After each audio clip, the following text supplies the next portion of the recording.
everyone, welcome back to Cincinnati Zoo Tales. I'm Jenna. And I'm Mark. Thank you to everyone out there tuning in for another episode. Jenna, it's a celebration today.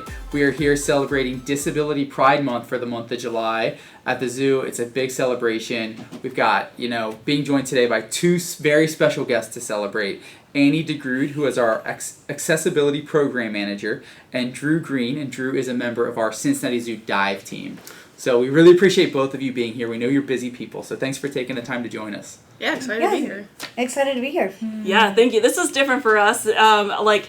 We've done a lot of different types of interviews, but they are usually a little more animal focused. So I'm really excited to hear what you both do here. And we'll start with you, Annie. Can you tell us about your job, what it entails, and how the zoo is celebrating Disability Pride Month? Sure. Yeah, so like Mark said, I'm the Accessibility Program Manager. Our accessibility program here is called Access for All. And what that kind of entails is making sure that we have the resources here at the zoo so that everybody can enjoy and be inspired by nature and wildlife. So that's everything from, we have sensory kits for folks who might have sensory sensitivities. So those include things like noise-reducing headphones, chewy tubes, bendy fidget toys, sunglasses, as well as a sensory map that shows the different areas of the zoo where things either might be a little bit more crowded, things might be a little bit smellier, where things might be dark, like if it's inside one of our, like the Night Hunters building where it's a little bit darker, just so that folks can have a better idea of what they're getting into. So if they know that they're going into a crowded area and either themselves or somebody they're with is a little bit more sensitive to loud noises, maybe that's a good opportunity to break out those noise-reducing headphones. We also have other things like our calming rooms. Those are spaces for folks who, the zoo can get really busy. It can get crowded. It can get loud. There's just a lot going on. So if folks need somewhere to step away to, re-regulate their bodies, they're nice and air conditioned. They also have a lot of great sensory resources. We have those available so that folks can take the time that they need to recenter themselves and then go back out into the zoo so they don't have to, leave entirely or go back to their car. So essentially my job is to make sure that we have those kinds of resources available, but also to make sure that the zoo is physically accessible for folks, and also financially accessible. We want to make sure that people are able to come visit the zoo, no matter what their circumstances are. So that's kind of the whole of what my job is. I think you explained that so well. Yeah. And it's amazing. I work here and I know a little bit about all of this, but it's really cool to actually hear about it too and remember how much is done here. How long has this program been going on? Do you know? It started before I started my position. So the start of the Access for All program was around 2017 or so. I was thinking somewhat newish. Yeah, somewhat new. The newest resource to the accessibility program is probably additional discounts that we've added. Nice. So we have an EBT SNAP discount program where folks who have an EBT or SNAP card can get discounted admission or memberships, and then we also added on discounted rental options as well as discounted rides. So that would probably be the newest addition to the program. That's very cool. Oh, and our courtesy cart. We also have a courtesy cart for folks with the building of Elephant Trek that sits now at the lowest part of the zoo, with the understanding that it's going to be really difficult for some folks to make it from that spot back to the front of the zoo. So we added a courtesy cart last year that does have the ability to load in a mobility device. So for folks who have mobility devices or use mobility devices, there is a space on what's essentially just a long golf cart that can transport folks from kind of like the Grove food truck area back up to the front of the zoo. How would somebody know to get a hold of that cart? Or is it something that's shared at the front of the park, or how can they call if they need it? Yeah. So there are actually two signs. One is down in Elephant Trek itself, and then one is right before the entrance to Elephant Trek, just outside of the Grove and Mai Tais area, that has the phone number for public safety. Okay. It's also on our website, and it also should be on our app. So if anybody needs it, they can either call public safety, or if they just find a member of staff, they can also request it that way. Great. That's awesome. Yeah, and it's always really cool to hear about these programs and what our zoo does to encourage access for all. Because like you mentioned, it doesn't matter where you come from, doesn't matter what you look like, what your background is. You deserve to have a chance to come see animals and experience wildlife and connect with nature. And luckily we work at a place that encourages that. It's really rewarding. It sounds like you've got a lot on your plate and a lot of different responsibilities. What does your your day-to-day look like? Unfortunately, a lot of emails. Okay. No, it's great. No 2 days are the same. So it's whether it's catching up on emails, going through guest responses, hearing feedback from guests about what their experience is here at the park and things that we can do to make it more accessible for folks. But then the other half of my job, I'm also in our visitor experience department. So being out in the park with our team, overseeing those locations. So it's kind of split between the accessibility part of the park and then our more so like customer service facing part. Okay. What's your favorite part of the job? Oh gosh. Probably just the people I get to meet. I get to meet and collaborate with a lot of different people.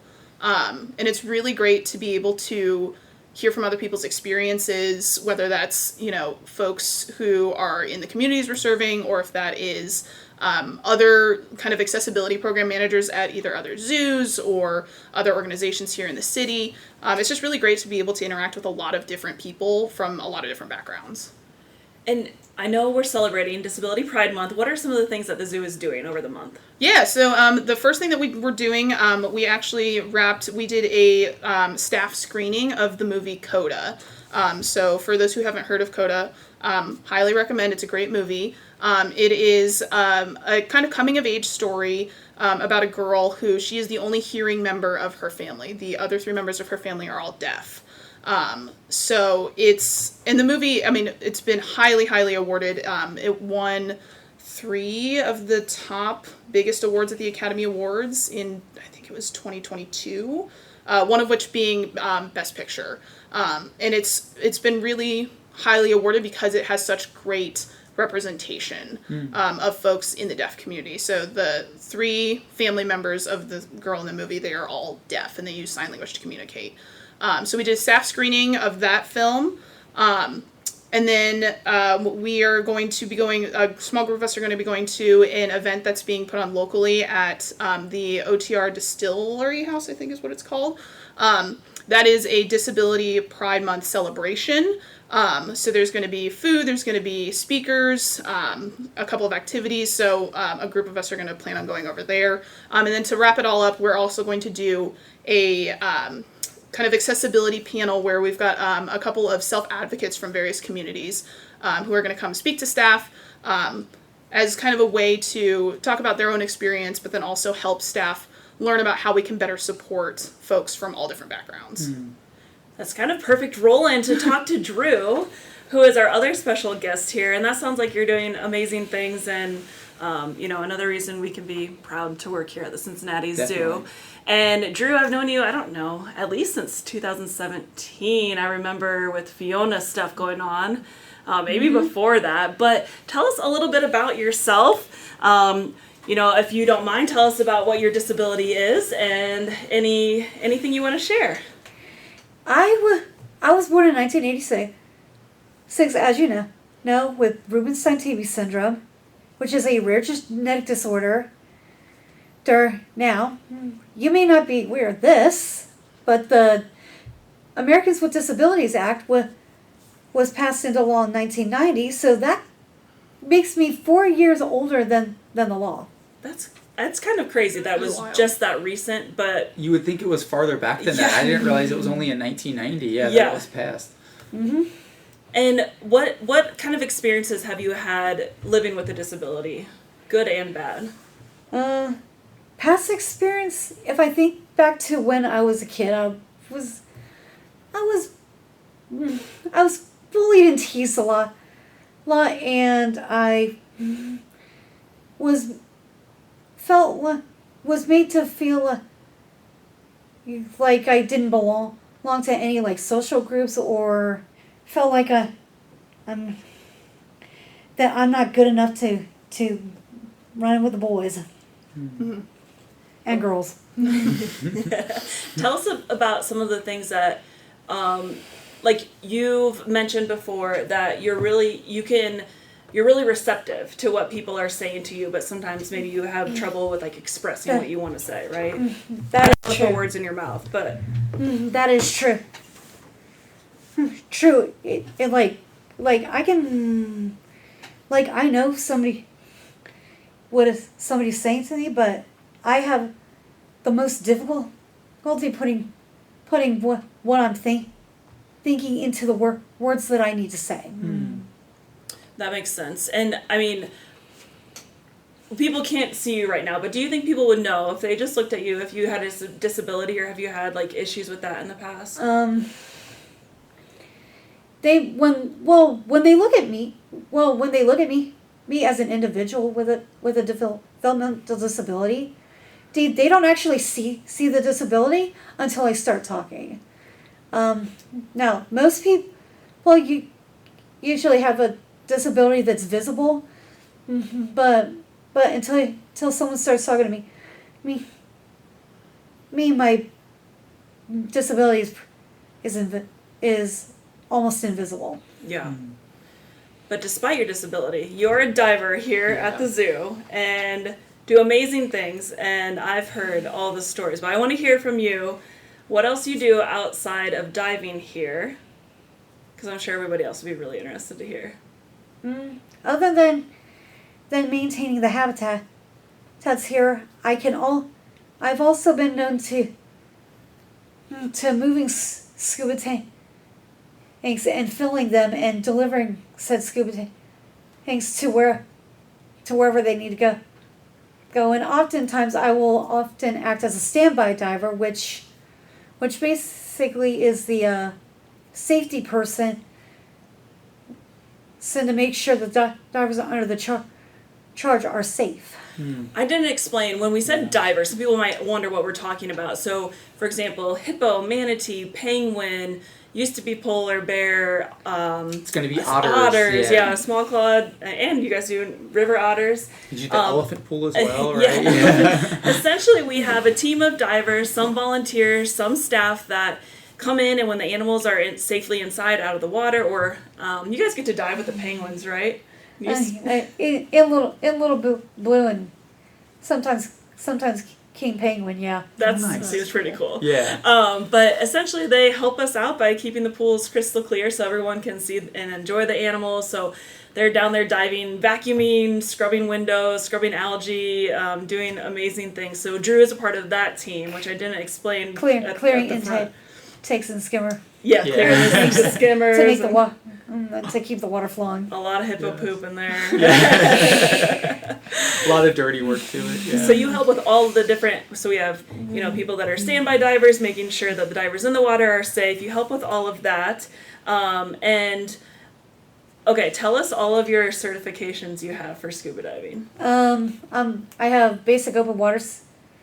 I'm advanced. I have nitrox, which is like the enriched air search and recovery, rescue, oxygen provider, peak performance, and I am a certified master scuba diver. That's amazing. It's incredible. Yeah. Like, it's so cool. And how many years did it take you to get all of those? Like, I'd say a few years, maybe 6 or 7 years.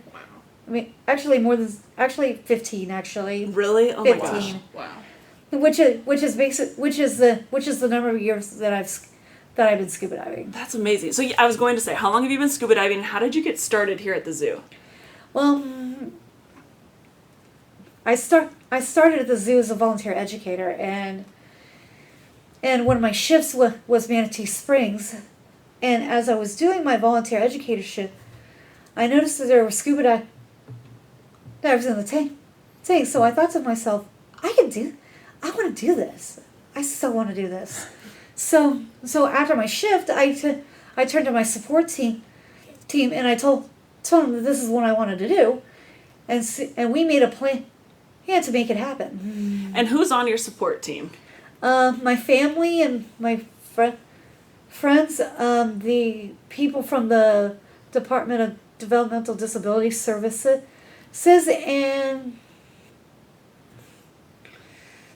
and some of my coworkers later on. That's awesome. So I'm glad you have that support system. Yeah. And you have a big family. You have a lot of nieces and nephews, right? Yeah, like 6. Oh, wow. soon to be 7. Oh, that's awesome. That's exciting. And then also tell us, I mean, I think all of those certifications are amazing, but you also do something outside of the zoo that I think is really cool, and you get to travel the world doing. Can you tell us about that? I am a second-degree black belt in karate. I compete in the women's para division on the U.S. karate team. Druh, I had no idea. That's amazing. This is news to me. I had no idea. She's That's always traveling the incredible. world, going somewhere cool, placing in the top 3, I feel like, every single time. And I'm a second-degree black belt, and I am currently ranked 8th in the world. That's No amazing. way. That's Don't mess with incredible. Druh. Yes.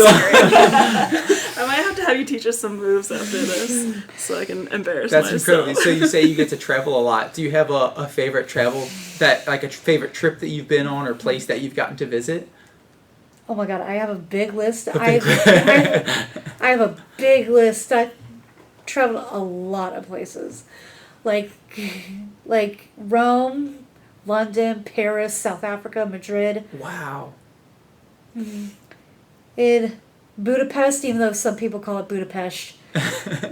That's Dubai, Bonaire, Curacao, Costa Rica, Uruguay, and I previously got back from the Pan American Championship in Monterrey, Mexico. Wow.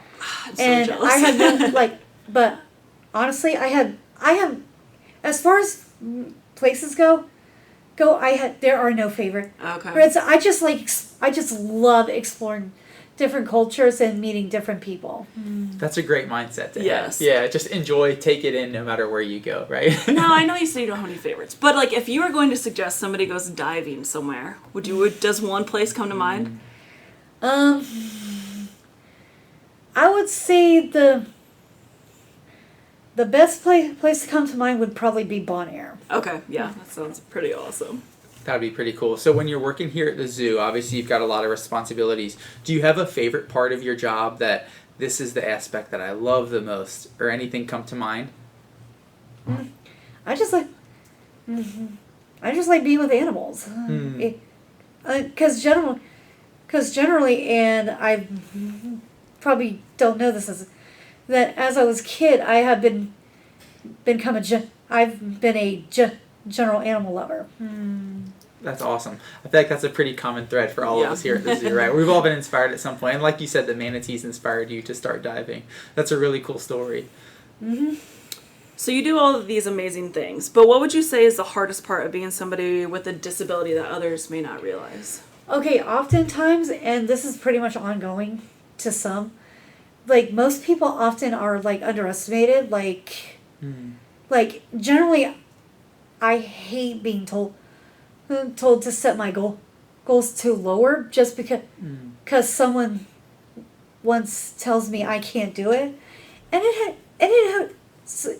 that's that way for a lot of people. But what we need to do for that is we need to see the ability hidden within that disability. And if you give that person with a disability, like mine, a chance, who knows?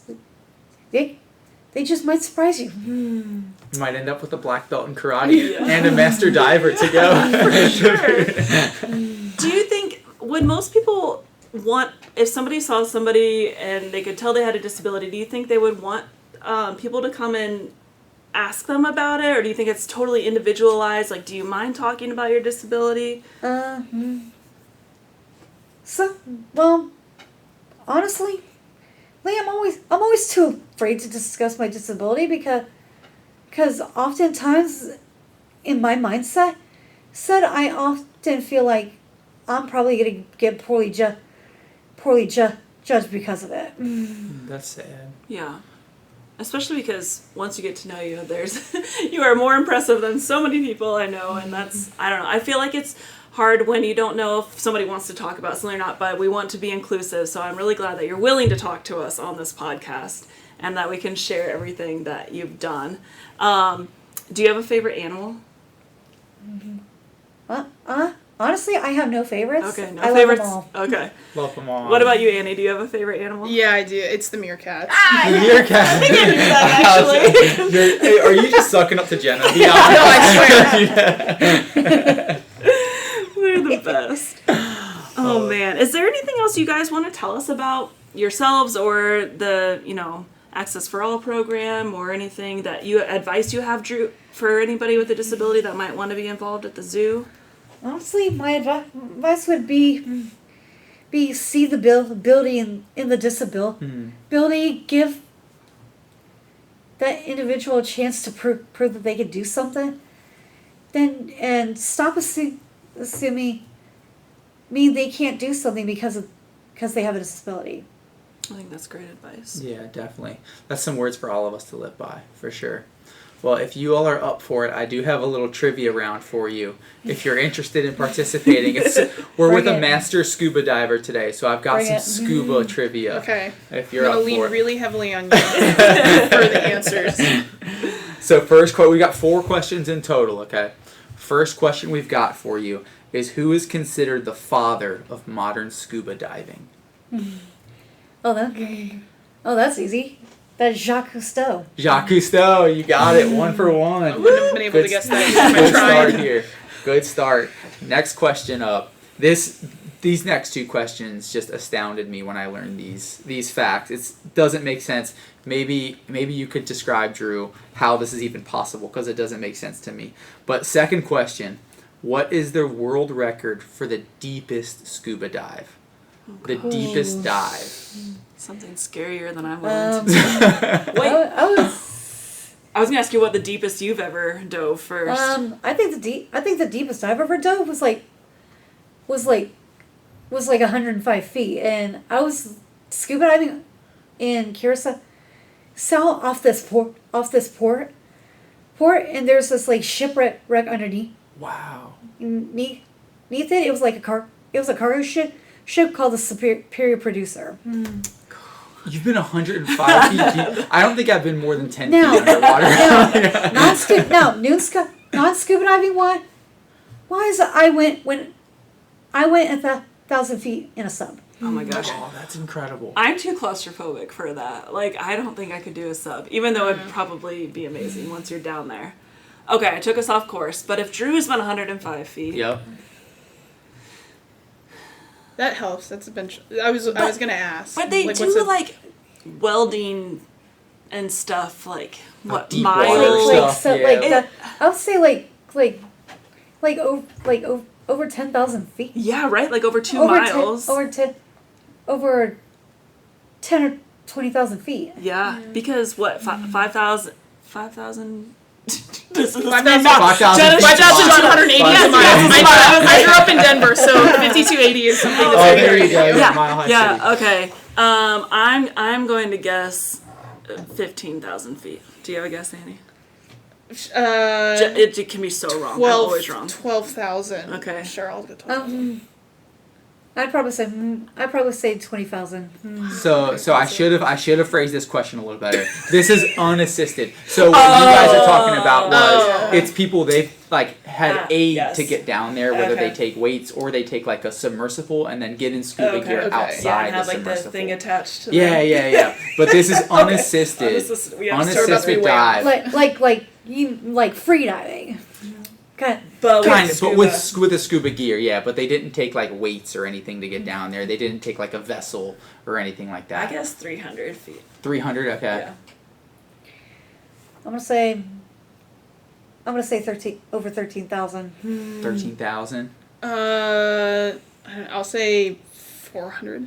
You guys are right. If you just met in the middle, you'd be right there. It's about 1,100 feet. Really? Yeah, 1,100 Wow. feet. Darn! The diver's name was, I'm going to mispronounce this. I hope it's not too bad. Okay. Ahmed Gabber, and he dove in the Red Sea 1,000 feet down. Oh my gosh! That's insane. to 1,000 think. feet! Holy smokes! Yeah. What could you even see? That's- is it complete darkness? Was at it that like point? complete darkness, or was it dark but you could still see the bottom? What's the I don't deal? know what the visibility was, but they said when he came back up, he had to come back up in stages, so Yeah. he didn't deal with any sort of Yeah, whatever that The is. bends. what's it? Yeah, the yeah, yeah, bends? the bends. Yeah, the Yeah, bends. or the or to put it more scientifically, decompression sickness. Yeah. Okay. Yes. Is it like 60 feet, below 60 feet, you always have to make a stop? I should know this. I'm certified. It's like dove once and then never got to dive again. A safety, yeah, you have to do like decompression stops if you're like below like 15 feet, but if you're like at 15 feet under the water, you just have to do one compression stop. So how you do decompression stop varies depending on how deep you go. Okay. So when you dove 100 feet, you had to do some decompression stops on the way up? No, just one. Just one, okay, gotcha. But it's like it's over 100. But if you go like over 100 feet, like way over 100 feet, then you probably have to do a couple decompression stops before you have to do that 15-foot safety stop. That makes sense. Was it tricky for you to learn all of those different rules, or is it just something that you pick up on really quickly, or you just depend on the person you're diving with to like teach you until you've done it a few times? That's what I would be so nervous to like, unless I wouldn't go alone, obviously. Yeah. I'd want somebody really experienced to be like, just stop, just do this. Honestly, when I started, I kind of learned it early on when I started my basic open water scuba diving, and I had to learn that in Florida where I actually went to get my open water certification. Yeah, it's like a lot of stuff that just... I want to learn, but it's like, I don't know if I can remember all that. It's kind of Right? intimidating. I know, I don't know if I'd be good at it. All right, next question we've got for you is, what is the longest continuous dive? So these people, they had like oxygen tanks that were changed, but they stayed under the water the whole time for this. So the longest continuous dive. So there's one for diving in open water, and then there's another answer for diving in like a controlled setting. Like they looked like they were in like a pool basically. But the longest continuous dive. I'm sure it's way longer than I think. Or I'll guess way over. Because your skin would just get all... That's what I think too. Like, but are they in gloves? Like, they're in wetsuits, right? Yeah. Like, you're in a wetsuit, right? Well, it depends on the water temperature.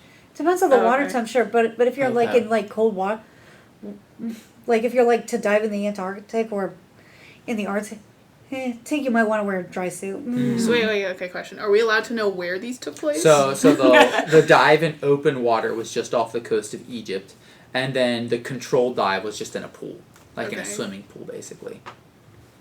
How far different are they?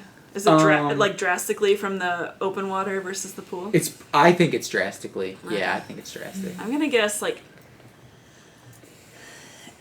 8 hours in the open water and like 24 in the pool. Okay, 8 hours and 24 hours. Annie, Drew, do y'all have any guesses? I kind of want to hear what Drew says first. And then base my answer off of that. I would say 7 hours out of the 12 hours. Okay. For both? Yeah. I'm going to say 10 for open hour, or for open water, and then, I don't know, 30 for the controlled environment. So I would have been right there with you all, for what it's worth. I would have guessed like 5 or 6 hours. I don't know. It's gonna be but like this an is just hour. a feat of human nature. The longest open water dive was by Saddam Kilani, who dove off the coast of Egypt for 145 straight hours. Oh my gosh! I don't even know how that's possible. I guess he's sleeping under there. Holy smokes! How are they getting food or water? Yeah. That doesn't make sense. That is insane. What is your source? And the longest controlled dive was by Kem Karabay in a pool for 192 hours. Okay, I feel like I gotta look this up afterwards to Right. see Crazy. like how it's possible. Like, how would you eat? Crazy. Oh, I'll say look that up. that was my question. Is I Go to didn't the see any bathroom? info Yeah. on like how they're eating or like sleeping, but it showed the people who were like coming and changing tanks for them, because obviously you're running out of air, after that amount of like I don't know how you long can't does dive scuba for tank 12 last, hours but- after you That dive. is mathematically impossible. We don't trust your sources. What were they get doing? that would be like too much nitrogen in your bloodstream. So what were they doing that they were diving that long? They were just trying to set the records. Oh my God. So it looked like they were literally just chilling. They were just hanging out under the water, Oh, I like get bored. just under the Yeah, surface. no You weren't. kidding. It's not like they were like going for depth or going for anything else, Okay. but they were hanging out just below the surface and just seeing how long they could stay, basically. I would get so bored. People are competitive. Crazy. All right, last question I have for you. What is the name of the scuba legend from the movie Big Daddy who helps give Julian courage? Scuba Dan. No. You're close. Diver Dan. Diver Dan is actually the inspiration for this character. It's Scuba Steve. I wasn't gonna Where did I come up with that? But Diver Dan's the inspiration for But what Scuba is that? Steve. I don't even know what that is. Who's Diver Dan? Diver Dan was like an action figure or like a doll that kids had in like the 80s and 90s. Okay. But yeah, Diver Dan was the inspiration for Scuba Steve. But it's Scuba Steve. Scuba Steve? All right, where's your source? Yeah, really. I watched Big Daddy for that one. Well, before I ask the final "what can I do" question, do you guys have anything else we missed? Do you want to tell us about, or?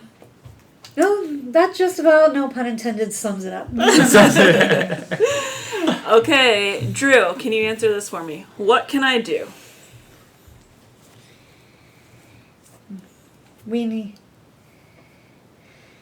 in terms of, How can I be a better person? How can I be a better steward of the earth? How can I help support Disability Pride Month? other than the usual recycle, just basically help someone in need and meet and just care more about the environment, like plant more trees, help and spread more awareness of these all these endangered animals out there, because they might not be around if we keep continuing down the path we're on, and I sure hate for that to happen because as a conservation photographer and videographer, I want to spread awareness to these animals so they can be better protected. Wow, I didn't know you were also a photographer. Okay. You are amazing, and yes, I think that's great advice. We should all be kinder to one another and to the earth and the environment around us, and take care of one another and all of the animals that we love and the plants that we love. Yeah. And come to the zoo, and if you need assistance to get to the zoo or to be able to afford the zoo, we have programs, and hope that you can share this with anybody you know that might want to come to the zoo and hasn't been able to, because it can get really expensive. And everything's getting more expensive these days too. So thank you both so much for being here and sharing with us all that you do for the zoo. We really appreciate it. Yeah, we had a blast. Like you mentioned, part of Disability Pride Month is kind of recognizing the struggles that people with disabilities go through. So, Drew, we really, really appreciate you sharing your story and being brave enough to come and talk to everyone on the podcast, talk to us about it. So thank you so much. My pleasure. My genuine pleasure. Yeah, it's been awesome. And it's also about celebrating people with disability and their achievements. You've got some incredible achievements, more than I could ever hope to accomplish. I'm not even a strong swimmer, so I don't even think I can scuba dive. But thank you both for all you do here at the zoo, for all you do outside the zoo as well. And to everyone at home, thank you for tuning in for another episode of Zoo Tales. Thanks for listening. Have a great week.